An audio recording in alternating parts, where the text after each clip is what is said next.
2021 academic session के लिए NEET UG की काउंसलिंग चल रही है और काउंसलिंग के इतिहास में ऐसा पहली बार हो रहा है जब total number of MBBS seats की संख्या 90,000 को क्रॉस कर गई है। Total number of MBBS colleges की संख्या 600 को पार कर गई है। जी हां, अगर अभी आप एनएमसी की वेबसाइट पे जाके कॉलेजेस की लिस्ट देखते हैं तो वहां पे आपको टोटल नंबर ऑफ कॉलेजेस 600 दिखाई देंगे और जो टोटल नंबर ऑफ सीट्स हैं ये 90,075 है। अगर बात करें लास्ट एकेडमिक सेशन जहां खत्म हुआ था वहां से लेके अब तक टोटल कितनी इंक्रीमेंट हुई है तो आपको बता दूं 554 कॉलेजेस ही थे, ये 46 कॉलेजेस जो हैं वो नए बढ़े हैं और लगभग 7,000 सीटें हैं। इनमें से 5,750 सीट्स जो हैं ये नई हैं और 1,250 सीट्स जो हैं वो इंक्रीमेंट के थ्रू बढ़ी हैं। लेकिन जो फैक्ट है वो फिलहाल यही है कि पहली बार टोटल नंबर ऑफ कॉलेजेस की संख्या 600 पहुंच चुकी है। अगर गत 2-3 वर्षों को देखा जाए तो काफी अच्छी खासी इंक्रीमेंट है और जो टोटल नंबर ऑफ सीट्स हैं ये 90,000 पहुंच गई हैं और इस बात की बहुत ज्यादा संभावना है कि 2022 एकेडमिक सीजन जब आएगा तो उस समय में जो total number of MBBS seats हैं यह 1 लाख को भी पार कर जाएंगी। आइए कुछ इंटरेस्टिंग फैक्ट देख लेते हैं। 2021 एकेडमिक सेशन में 46 नए कॉलेजेस खुले, इनमें से 26 गवर्नमेंट कॉलेजेस हैं जिनमें 3150 सीटें भरी हैं, वहीं 18 कॉलेजेस प्राइवेट और डीम्ड मिलाकर हैं, इनसे 2600 सीट्स की इंक्रीमेंट हुई है।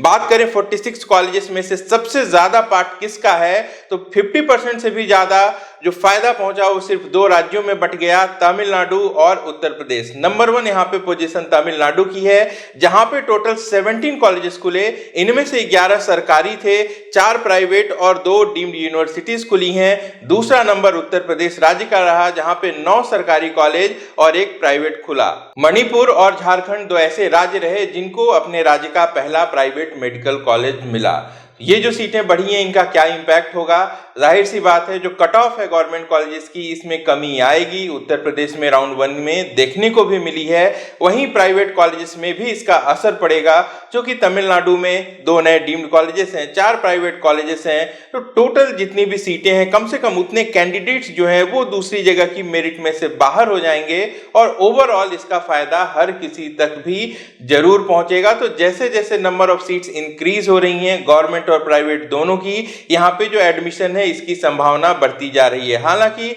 हर एक साल जो कंपटीशन है वो भी टफ होता जा रहा है लेकिन इतना भी ज्यादा नहीं है। अगर आप ठान लें कि एमबीबीएस की पढ़ाई करनी है तो ये मान लीजिए कि आपके लिए जो संभावनाएं हैं वो लगातार बढ़ रही हैं। जरूरत है तो आपको एकाग्र होकर अपने लक्ष्य पर बने रहने की। ऑल इंडिया कोटे का राउंड 2 शुरू होगा।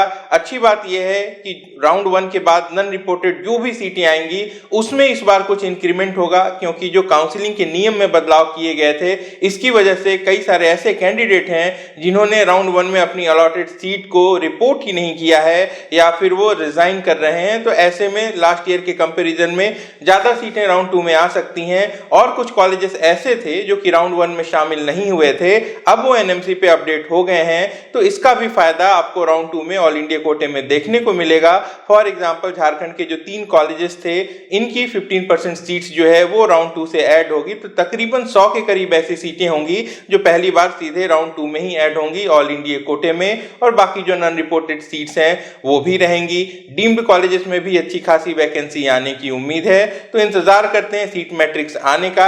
आशा करता हूं यह जानकारी आपको पसंद आई होगी। अपना और अपनों का अच्छे से ख्याल रखिए। नमस्कार, जय हिंद।